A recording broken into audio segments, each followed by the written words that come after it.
Alright guys, what's up again? It's been a hot minute, I know. I'm actually here with the SVX now. So I've been building up a bunch of these parts, and I'm actually starting to put some of them on before I send the car out, have the motor and trans ripped out and have the motor resealed and get like a fresh, basically tune up, filter, plugs, all that good stuff, along with the 444 trans. I just got finished putting on the back and front rotors, so I figured I should probably touch base for anybody that is, let's say you're watching the videos for the Subaru SVX and you're gonna run like the slide and drilled brakes or just any kind of brake setup. So these are the R1 concept slide and drilled rotors with the blue ceramic pads.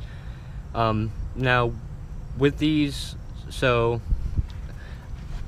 in order to actually do this, you're gonna have to get a bolt. The aftermarket rotors don't have the drill out holes, but you can end up actually using one of the brake bolts in the OEM style rotors, and it'll actually thread in and it'll actually kick the rotor off, because sometimes they'll get actually like rusted in place, so that'll help force them off. And then taking off these actual like mounting brackets for the caliper itself, from the knuckle to the mounting bracket, and then the bracket mounts the actual caliper itself. So my bolts are 17s up here up in the front, and then 14s for the actual mounting bracket in the back. So 17s up front, 14s in the back for the main mounting bracket. Now with the actual little bracket that allows the whole caliper to hinge up if you're just going to do a brake pad replacement, this one is, I wanted to say it was like a 14, I can double check. Yeah, so the front's going to be 14, and then the back, I want to say was 12. It was 12 in the back. But yeah, so normal both front and rear piston calipers, just the normal slide type that just press back. So if you don't have the brake press tool to actually kick the pistons back, you could probably come up with like a makeshift way to do it. Like I know some of the older ways is like, if you know you're going to trash the rotor and the pads out of the old setup, you can actually wedge a screwdriver in between the old rotor and the old pad and actually pry back, and it'll actually obviously force the piston back. Make sure ahead of time that you have the brake master cylinder cap off, because that'll build up a bunch of pressure, and the piston's probably going to want to come back once it builds up X amount of pressure. I also changed out the rear end link. I have the new front end link here. As you can see, this new one is actually pretty beefy compared to this old one. So hopefully that'll help a little bit, add a little bit more rigidity to it, and just freshen the whole thing up on its own. Like I said, I'm trying to get this car up and prepped and ready so it can, everything, that way nothing else is an issue. All I have to do, rip the motor, rip the trans out, switch the trans out, reseal the motor, add new plugs, EGR valve, valve cover gaskets, intake plenum gaskets, obviously an oil change, fuel filter, a couple other things. But I'm trying to get basically the random odds and ends parts up out of the way. Now for the front stabilizer bar end, which is right there, and that is the same thing, fastened in by two 14mm nuts. Now with this, you're obviously gonna have to come back behind here, because it has like basically a 2-slot flat spot on the nut. So think of a circle with 2 flat spots in it. You're gonna have to like try to stop it from spinning, so the nut will actually come off, or it'll just keep spinning behind it. Same thing with putting the new ones on. Make sure you hold the backing and then tighten it, or you're gonna it's gonna start to spin that little rubber seal that's in there all around and maybe rip it off. And you don't want to do that on obviously the new end link. Now the part number for the end links that I'm using, got them off Rock Auto. They are the Ultrapower ones, and looks like the part number is going to be K750634. That's going to be for these ones. There is other options available, but I just went with those because they look like the beefier versions, and obviously I'm trying to go with a thicker setup versus whatever is on here now. And then the back ones are actually Beck and Arnley, which I have the driver's side still sitting over here. I mean, they're universal fits, but this is for the driver's side. So we got Beck and Arnley one, and then we got the part number. You know, we're gonna see it. Just the whole tag for you guys. You can kind of cross-reference that if you want to. Like I said, Rock Auto has them.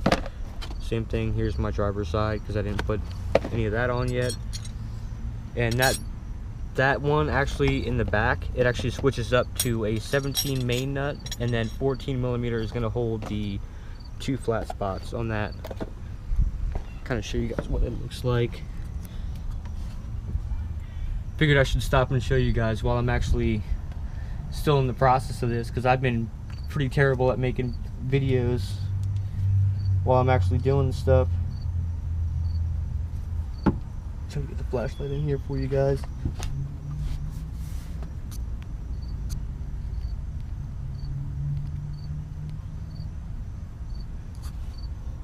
There you go. So there it is. It's that main one right there with the pink ring around it, and it goes up. Now that's not too bad to put on.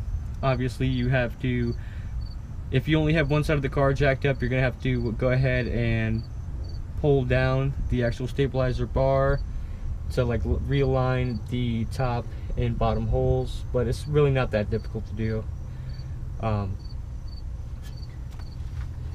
But yeah, I figured I'd give you guys a little update on all this, considering I haven't been making videos lately of it. So obviously you can see I already have the backslide and drilled rotors on, new pads, and new hardware while you're at it. Cheap insurance, it's like $11. Just go ahead and do that while you're there. I still have to get the new coils because my stock suspension is pretty shot, so I have to do that. And up top there, it's actually rusting up around the top hat, so the suspension setup on this is shot anyways. I mean, it's 30 years old. I can't really yell too much at the car itself, but just wanted to give you guys like a quick little update video on this. Andrew, if you're watching, which is the guy that's going to help me do this, because he has a shop and obviously I can't do all this stuff out here in this parking lot. I actually already got yelled at for it once, so they don't like me doing extensive car stuff out in the parking lot. The next place I moved to has a garage, so thanks for that. But now with the torque specs on these, the lug nut torque specs are about 87 foot-pounds. So if you're all about the torque specs, I'll give you them now. Lug nut torque specs about 87 foot-pounds. The stabilizer bar link nuts about 19 foot-pounds.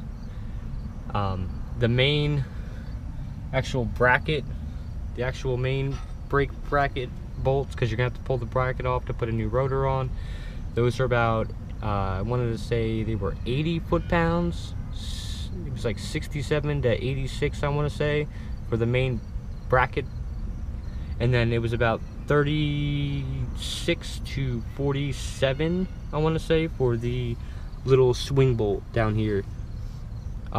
If I am off on the torque specs a little bit, go ahead and drop them down in the comments. That's the ones I use. I didn't snap any bolts, so let's just cross the fingers on that, because that's what I'm going through on the forums, because the numbers jump all over the place. So if you have an SVX and you're looking for the torque specs, I highly suggest probably looking up Google, and they'll probably direct you to the SVX forums, which a lot of those guys in there know their stuff. I mean, they know it pretty good. Or if you're on the Facebook page, go ahead and just drop it down there, I'm pretty sure, or do a search in the little magnifying glass on the top of the Facebook page, because I know some people hate repeating themselves. But yeah, the guys are in there, pretty cool. They'll help you out as well. Just wanted to give you guys the update on it. Like I said, also make sure you pop your reservoir cap off if you're going to be pressing the brakes in. So that's just the update on all that stuff. And like I said, I still have all this other stuff minus the microfiber towel. I mean, I still have you know, the transmission filter for the new setup. I have the fog lights, NGK plugs. What is this? We got the new EGR valve filter, oil filter. We got the Greddy magnetic drain plug, the new transpan gasket. We have all the timing components and then the Gates thermostat, the Wix fuel filter. I mean, there's tons of stuff that's about to be thrown into this. So hopefully once all this stuff is actually in the car, along with the Apex seal kit for the valve covers, the valve cover grommets, spark plug seals, everything. This has literally everything, down to the exhaust manifold gaskets, the intake plenum gaskets. I mean, everything. If you guys are looking for a seal kit, this was on Rock Auto as well. Apex premium gaskets. See, there's a part number on this that I can find you guys, because this thing has everything. There you go. Hopefully you guys can see that. This one, fitment I'm not 100% sure with, but just the quality of how everything is in it and all the seals that it actually comes with, hands down, that's the way to go. That's gonna probably be it for this video. I just wanted to give you guys a quick update and show you guys what's actually going on with the SVX, because I know it's been a while since I've actually posted a video, for one, and then on top of that, just the fact that don't want to leave you guys in the dark. If you're following me on Instagram, I do post pictures pretty recently about the video.